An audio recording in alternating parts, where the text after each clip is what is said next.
hearing is extremely timely because almost 1 million Michigan households are on the precipice of losing the Affordable Connectivity Program, which was passed by Congress 2 years ago. And as we all know, it helps eligible families afford the internet. And in today's world, the internet is not a luxury, it's a necessity. And it's one that should be affordable to all Americans. And I believe that Congress must do its job and fund this critical program as soon as possible, or 16% of American households are going to face internet shutoff or rate hikes. And as a supporter of the Affordable Connectivity Program Extension Act, I'm going to keep fighting for funding, and I challenge all my colleagues, including those on the other side of the aisle, to do the same.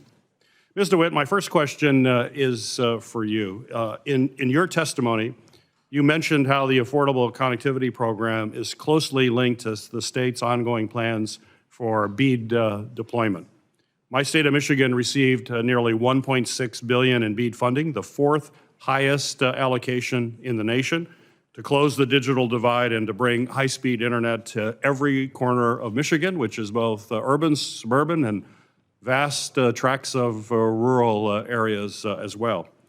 Ms. DeWitt, can you speak to how it would impact the BEAD's program ability to reach every underserved and unserved location if ACP is lapsed? And additionally, do you think that ACP's lapse could impact BEAD participants' decisions as to where to apply for funding and how far they can reach with their proposed projects? I'll answer your second question first, which is yes, I do believe that ACP's lapse would affect an internet service provider's decision to participate in BEAD because they have said that. And that's why it's important to ensure that we provide internet service providers with that certainty.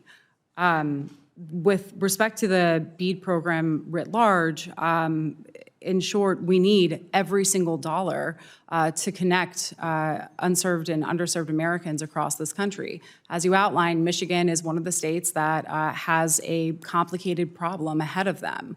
And thankfully, it has a very well-run broadband office and a strong strategy.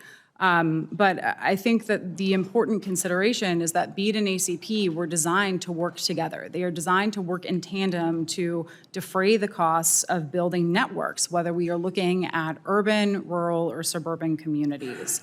Because Congress requires ACP to participate in requires ISPs to participate in ACP to receive BEAD funding. This means that we are providing them with the surety of a guaranteed customer base, decreased churn, and long-term retention. Very good. Ms. DeWitt, as you well know, the Universal Service Fund has long been a tool for connecting Americans to voice service and to broadband access. However, the USF has not been modernized to account for today's needs related to universal broadband service. And I'm a proud member of the bipartisan USF working group led by Senators Lujan and Thune. And we have made progress towards a long-term bipartisan solution that will enable the USF to support broadband accessibility and affordability for all consumers. And one of my top priorities as a member of this working group with Chair Lujan is to find a long-term sustainable funding mechanism for ACP so Americans never have to face another program cliff like the one that we have right now. We have enough cliffs that we have to deal with. We don't need this one as well. So my question for you is, can you speak to the importance of finding a way to sustainably fund ACP in the long term, such as through modernizing the Universal Service Fund? Well, Pew does not have research on solutions for the modernization of the Universal Service Fund at this time.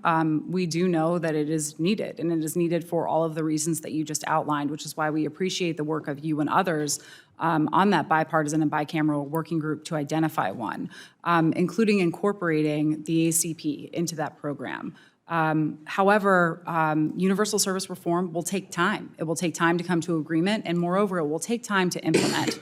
We don't have the luxury of time at this moment. ACP is running out of money, and BEAD, potential BEAD participants, states, ISPs, communities, we are putting their connectivity solutions at risk by delaying, which is why we ask that you provide the bridge to ACP today and continue work on USF in the future.